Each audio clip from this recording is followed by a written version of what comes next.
Isabel Garrido, una geóloga forense de 35 años de edad, estaba revisando imágenes satelitales históricas en su oficina del Servicio de Teledetección Ambiental. Esa tarde de marzo de 2023, la pantalla de su monitor emitía una luz fría mientras buscaba anomalías en la densidad de la vegetación en los alrededores de la Sierra de Monsanto, una zona conocida por sus cambios topográficos. Una fuerte tormenta había azotado la región la noche anterior, lo que le había impedido salir a campo como tenía planeado. Fue entonces que una secuencia de imágenes de 1997 captó su atención. A primera vista, parecía solo un error en la toma, una pequeña mancha oscura en un área de pinar denso que no coincidía con los registros posteriores de 2000. Pero cuando aplicó un zoom forense, la mancha reveló una forma inusualmente regular casi circular, de unos 5 metros de diámetro, como si algo hubiese perturbado el suelo y la vegetación en ese punto específico. La curiosidad la impulsó a revisar las tomas de 1985. La mancha no estaba. Lo que había encontrado había permanecido oculto durante 38 años. La anomalía indicaba una excavación,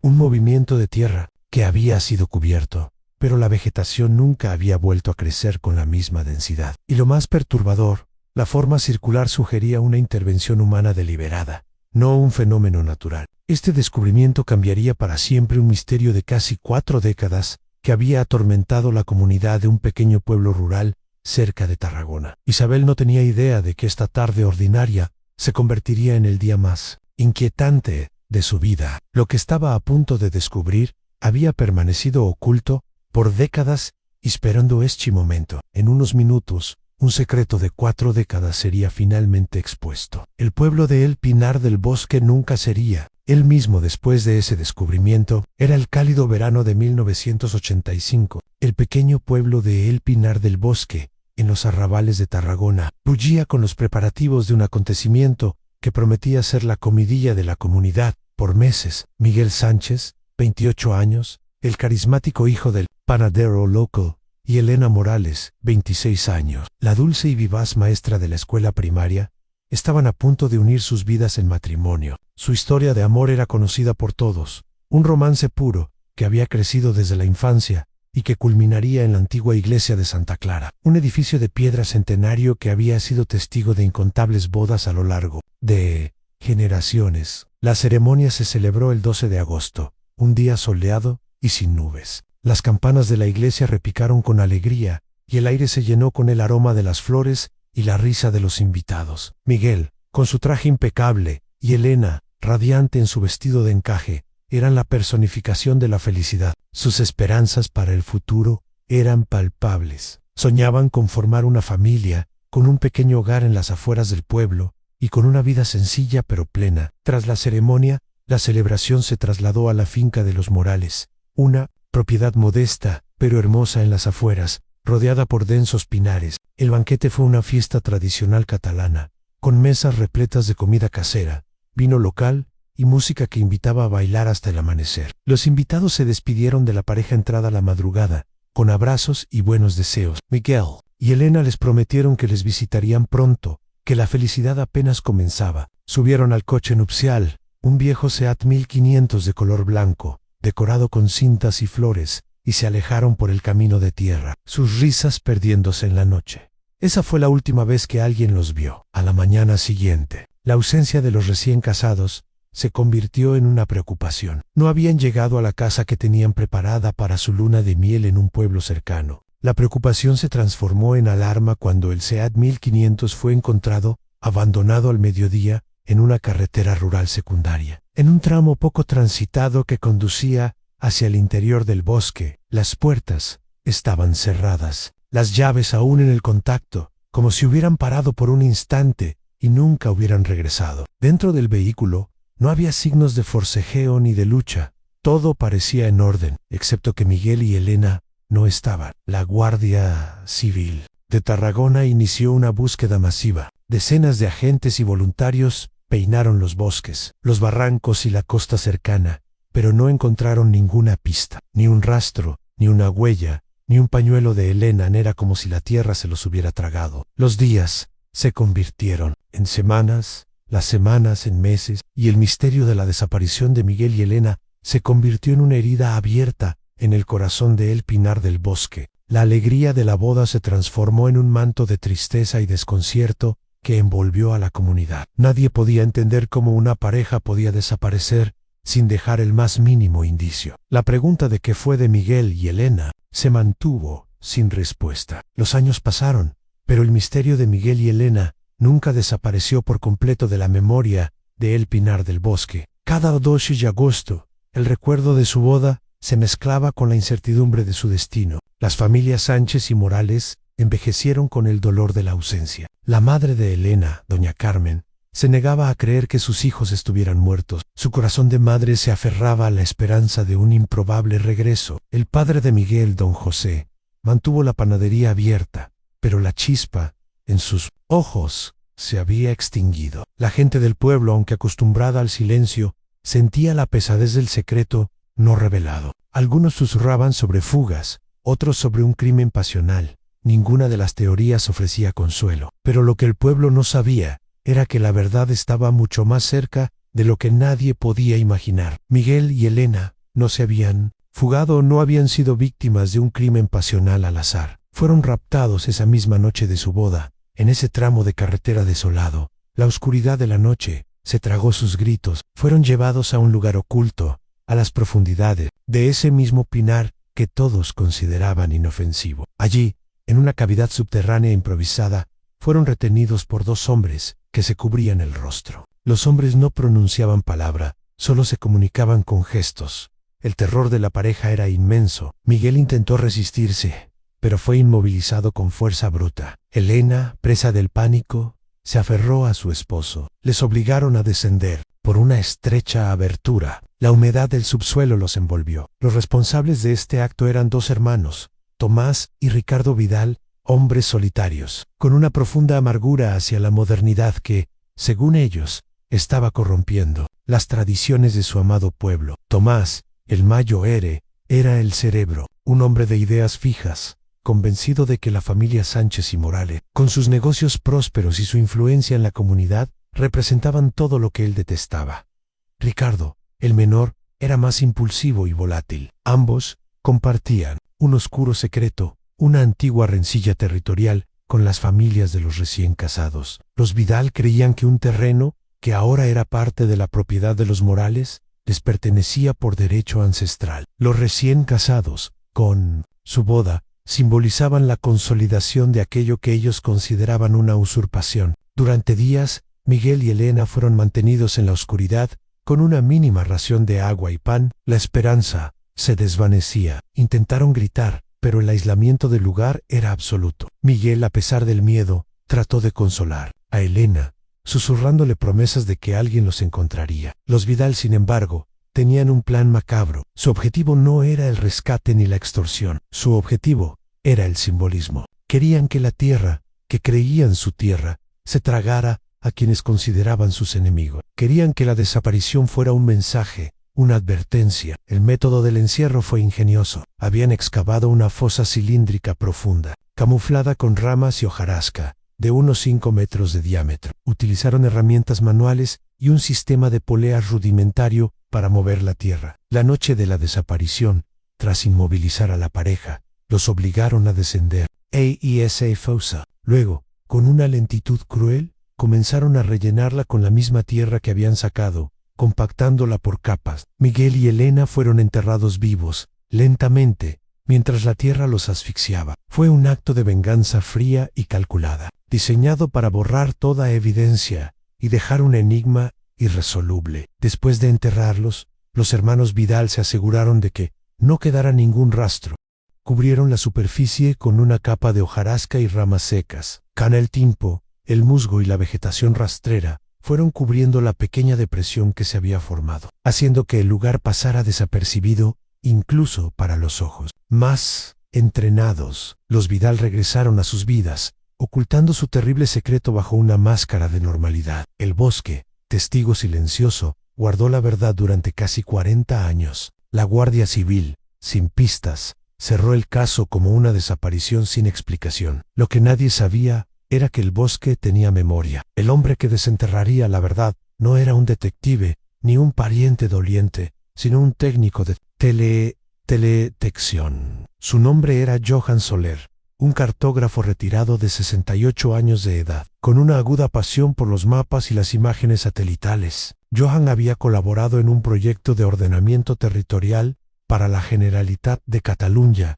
en 1997. Su tarea era comparar imágenes históricas de satélite para detectar cambios en el uso del suelo y posible urbanizaciones ilegales. Un día, mientras revisaba cuadros de 1985 y los comparaba con los de 1995, Johan notó la misma anomalía que Isabel Garrido identificaría décadas después. Una clarera circular de 5 metros de diámetro había surgido junto a un pinar, como si la vegetación hubiera sido removida y el terreno compactado. La mancha no estaba en las imágenes de 1985, pero sí en las de 1995. Intrigado, aplicó el zoom al máximo. Distinguió la silueta de un objeto metálico, parcialmente cubierto por hojas, que parecía una pala o una herramienta. Johan era un hombre meticuloso. Aquella anomalía. No le cuadro. Conocía bien la zona, cada pinar, cada camino. Sabía que no había habido ninguna tala oficial ni obra en ese punto. El instinto le dijo que algo no estaba bien. Decidió contactar a un antiguo colega de la Guardia Civil, el sargento mayo R. Antonio García. Antonio, ahora cerca de la jubilación, había sido el oficial a cargo del caso de Miguel y Elena en 1985. Nunca había olvidado esa desaparición, la única que se le había resistido en toda su carrera. Johan le explicó a Antonio lo que había encontrado.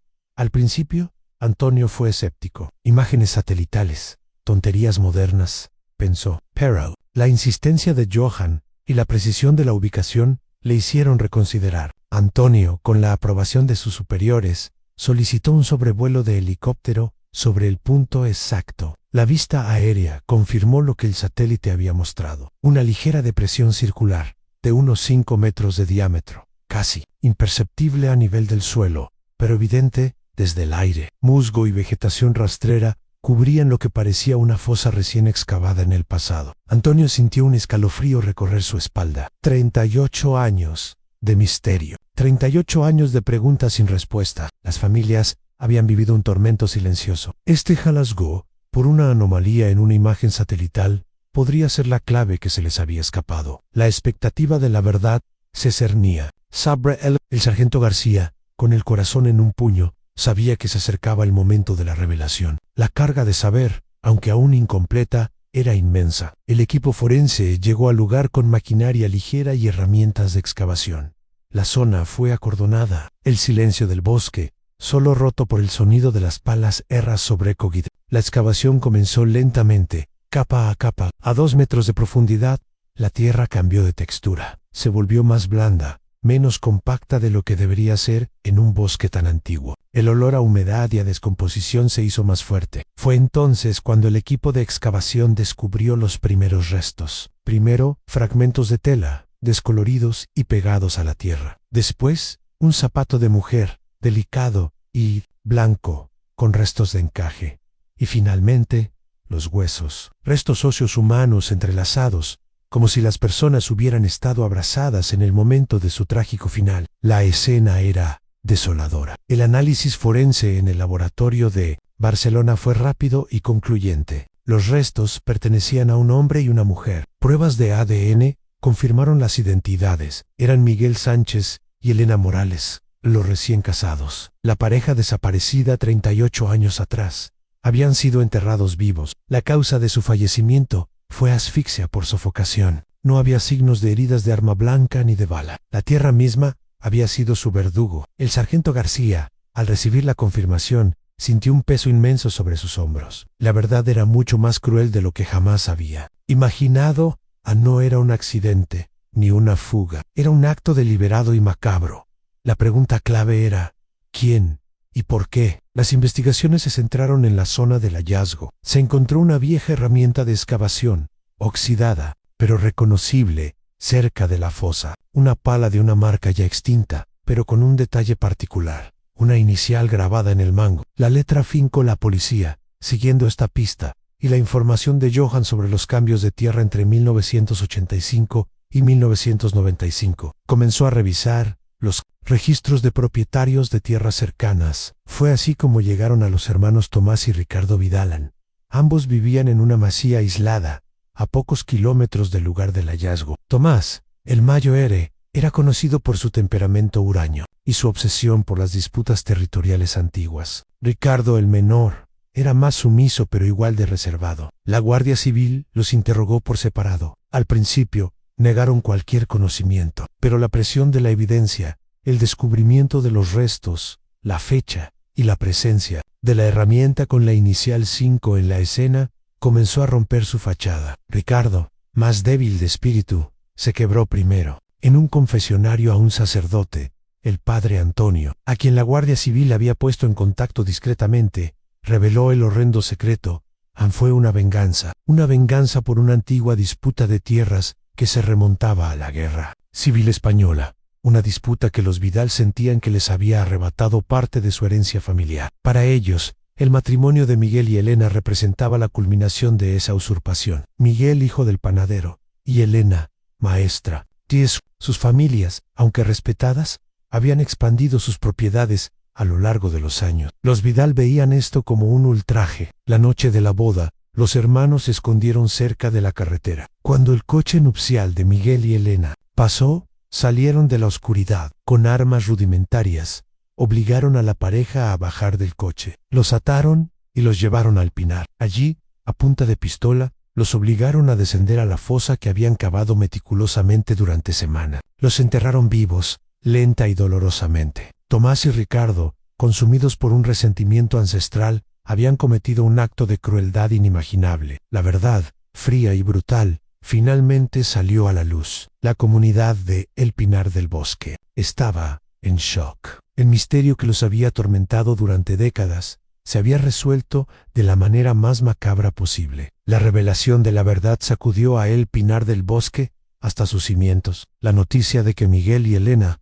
habían sido asesinados y enterrados vivos por una disputa de tierras ancestral se propagó como un reguero de pólvora. El sargento mayor Antonio García anunció públicamente los hallazgos en una rueda de prensa, con un semblante grave. Los detalles de la autopsia y la confesión de Ricardo Vidal dejaron a la comunidad en un estado de incredulidad y horror. Ricardo Vidal, abrumado por la culpa y el peso de su conciencia, fue detenido. Se declaró culpable y cooperó con la investigación. Fue él quien describió con detalle cómo habían planeado el secuestro y el entierro, cómo habían cavado la fosa en secreto y cómo habían cubierto sus huellas. Su hermano, Tomás Vidal, intentó resistir el arresto en su masía aislada, pero fue finalmente reducido y puesto bajo custodia. Mantuvo su silencio y su mirada de desprecio hasta el final, sin mostrar arrepentimiento. El juicio fue un evento que acaparó la atención nacional. Las familias Sánchez y Morales, visiblemente envejecidas y marcadas por el dolor, finalmente obtuvieron las respuestas que habían buscado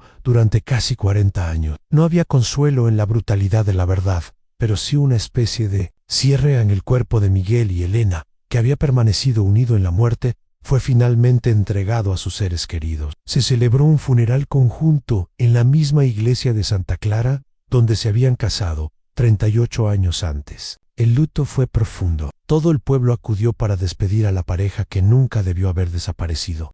Los hermanos Vidal fueron condenados a largas penas de prisión por secuestro y asesinato. Ricardo, por su cooperación, recibió una condena ligeramente menor que Tomás. Ambos pasarían el resto de sus vidas tras las rejas, pagando por su crimen. Atroz en la masía de los Vidal, que había sido el hogar de su rencor y su locura, fue confiscada y finalmente demolida. El terreno volvió a su estado natural, como si la tierra misma quisiera borrar cualquier rastro de la maldad que allí se había gestado. El Pinar del Bosque, aunque traumatizado, inició un largo proceso de curación. Se erigió un pequeño monumento en el lugar del hallazgo, una piedra con los nombres de Miguel y Elena, y una frase: la verdad siempre encuentra su camino. Las familias Sánchez y Morales, aunque con cicatrices, encontraron una forma de seguir adelante. La madre de Elena, doña Carmen, finalmente pudo llorar a su hija y encontrar una paz. El padre de Miguel, don José, se retiró de la panadería, dejando el negocio a su sobrino, pero con la tranquilidad de que el honor de su hijo había sido restaurado. El caso de Miguel y Elena se convirtió en un recordatorio de cómo los secretos pueden pudrirse bajo la superficie de una comunidad, y cómo la justicia, aunque lenta, a veces encuentra las formas más inesperadas de salir a la luz. La historia de Miguel y Elena se convirtió en una leyenda de El Pinar del Bosque, un cuento triste de amor y maldad, la anomalía en las imágenes satelitales, el capricho del destino que llevó a Isabel Garrido a descubrir la verdad, sirvió como un recordatorio de que ni siquiera la Tierra puede guardar un secreto para siempre. La resiliencia de las familias, que esperaron por décadas, fue un testimonio de la fuerza del amor y la esperanza. Aunque la tragedia dejó una marca imborrable, el pueblo aprendió una lección. La verdad, por más dolorosa que sea, es necesaria para la curación. La inocencia de aquellos primeros años de El Pinar del Bosque había sido arrebatada por un acto de crueldad inimaginable. Sin embargo, en medio del dolor, hubo un atisbo de esperanza. La justicia había prevalecido. El recuerdo de Miguel y Elena ahora no era solo de desaparición, sino de una verdad descubierta, de un amor que perduró incluso en la muerte. El bosque, que una vez fue el guardián de un secreto oscuro, ahora era el testigo silencioso de una historia que finalmente había encontrado su paz.